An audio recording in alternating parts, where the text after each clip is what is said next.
বাংলাদেশের প্রখ্যাত রাজনীতিবিদ ও মজলুম জননেতা এটিএম আজহারুল ইসলামের মুক্তির দাবিতে পটুয়াখালীতে বিক্ষোভ মিছিল ও সমাবেশ করেছে বাংলাদেশ জামায়াতে ইসলামী। সোমবার 18 ফেব্রুয়ারি বিকেল 5টায় জেলা জামায়াতের আয়োজনে পটুয়াখালী মডেল মসজিদ থেকে মিছিলটি শুরু হয়। মিছিলটি প্রধান সড়ক প্রদক্ষিণ করে লঞ্চঘাট গিয়ে শেষ হয়। এতে হাজার হাজার নেতাকর্মী ও সাধারণ জনগণ অংশ নেয়।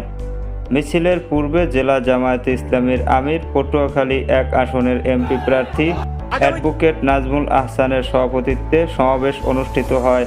যে কোনো কর্মসূচিতে আমরা পটুয়াখালীবাসীকে, দেশের জনগণকে সাথে নিয়ে আমরা আমাদের এটিএম আজহারুল ইসলাম জননেতা এবং আমাদের নিবন্ধন এবং আমাদের প্রতীক দাঁড়িপাল্লা প্রতীক নিয়ে আগামী দিনে আমরা ঐক্যবদ্ধভাবে সকলকে নিয়ে নির্বাচন করতে চাই। যে কোনো সিনেমিনি খেলা হলে তৌহিদি জনতা রাস্তায় নেমে এসেছে। এই তৌহিদি জনতা বুঝতে পেরেছে এই 6 মাস 10 দিন হয়ে যাওয়ার পরেও অন্যায়ভাবে আজহার ভাইকে জেল বন্দি করে রেখেছে। এই সরকার 6 মাস আগে আমরা তাদের এই ক্ষমতায় বসার ব্যবস্থা করে দিয়েছি, অথচ আমাদের আজহার ভাইকে তারা মুক্তি দিচ্ছে না।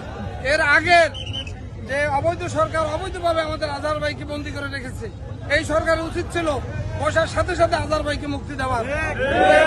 এই অন্যায়ের প্রতিবাদ করার জন্য আমরা রাস্তায় নেমেছি। আর আমাদের নিবন্ধন এখনো দেয় নাই। 20 তারিখের মধ্যে যদি আজহার ভাইকে মুক্তি দেওয়া না হয়, নিবন্ধন ফিরিয়ে দেওয়া না হয় এবং দাঁড়িপাল্লা ফিরিয়ে দেওয়া না হয়, আমরা আরো দুর্বল আন্দোলন গড়ে তুলব।